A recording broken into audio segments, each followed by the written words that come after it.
అండి నా పేరు శివ అండి. మీరు తెలంగాణ నుంచేనా? అవునండి, తెలంగాణ. ఏంటి తెలంగాణలో గవర్నమెంట్ ఎలా ఉంది? వచ్చి సంవత్సరం అవుతుంది, మొన్న సెలబ్రేషన్స్ కూడా అయినాయి. పథకాలు అవి సరిగా అందుతున్నాయా లేదా? అందుతున్నాయి, కాకపోతే కొంచెం స్లోగా జరుగుతున్నాయి. స్లోగా జరుగుతున్నాయి. బట్ అయితే జరుగుతాయని నమ్మకం అయితే ఉన్నది. ఇదే టాక్ ఆంధ్రలో కూడా నడుస్తుంది, స్లోగా నడుస్తున్నాయి అని చెప్పేసి ఇక్కడ కూడా అదే నడుస్తుంది. అంటే రేవంత్ రెడ్డి గారు బాగానే చేస్తున్నారు అనుకోవచ్చా? ఫ్రీ బస్ ఇచ్చారు, బాగానే చేస్తుండు. ఫ్రీ బస్ ఇచ్చాడు, కాకపోతే కొంచెం ఇబ్బంది అవుతుంది. ఎందుకంటే టైంకి బస్సులు దొరకడం కూడా. అంటే బస్సులు పెంచాలని అంటారా ఏంటి? కొంచెం బస్సులు పెంచితే బాగుంటుందని అనుకుంటున్నాను. ఇంతకుముందు కొంచెం ఎక్కువ బస్సులు ఉండే, ఇప్పుడు కొంచెం తక్కువ అనిపిస్తున్నాయి బస్సులు. వెయిట్ చేయాల్సి వస్తుంది. మొన్న ఒకటి హైడ్రా ఒకటి బాగా కాంట్రవర్సీ అయింది, చెరువులు కబ్జాలని కొట్టారు కదా. మీకు దాన్ని సమర్థిస్తారా? అంటే చెరువులను ఖాళీ చేయించాలంటారా లేదంటే ఖాళీ చేయించాల్సిందేనా? దానివల్ల లేకుండా అయిపోతుంది. అలాంటి సమర్థిస్తాను. హైడ్రా అయితే మంచి పని. హైడ్రా అయితే మంచి పని. ఇంకా నెక్స్ట్ మూసీ ప్రక్షాళన ఒకటి చేస్తానంటున్నారు.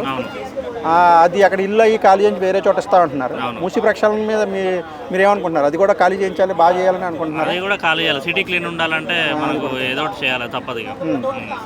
వాళ్ళకు న్యాయం జరిగితే ఒకవేళ వేరే చోట న్యాయం జరిపించాలని అనుకుంటున్నారు. అంటే ఎక్కడైనా రేవంత్ రెడ్డి గారి మీద అసంతృప్తి ఉంది అని మీరు ఏమైనా గమనించారా? ఏమన్నా అసంతృప్తి ఏ విషయంలో ఉందంటే ఏం చెప్తారో?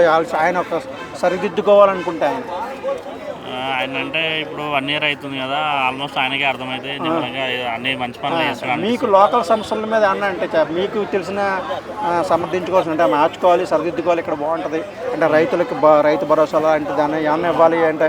నాకు ఏంటంటే కొంచెం ఇంట్లో లేని వాళ్ళకి ఇండ్లు ఇవ్వడం అలాంటివి కొన్ని చేస్తే బాగుంటుంది. అప్పట్లో డబుల్ బెడ్రూమ్ కొందరికి ఓపెన్ స్థలం ఉండి ఇల్లు లేకుండా చాలా మంది ఇబ్బంది పడుతున్నారు. వాళ్ళందరికీ కొంచెం హెల్ప్ చేసి ఇండ్లు ఇప్పించడం లేదా కొంచెం అమౌంట్ సాయం చేయడం అలాంటివి చేస్తే బాగుంటుందని అనుకుంటున్నాను. అని ఇంకేం చేయాలని మీరు అనుకుంటున్నారంటే? కొంచెం ఇంతకుముందు పెన్షన్లు పెంచుతా అన్నాడు, అది ఇంతవరకు జరగలేదు.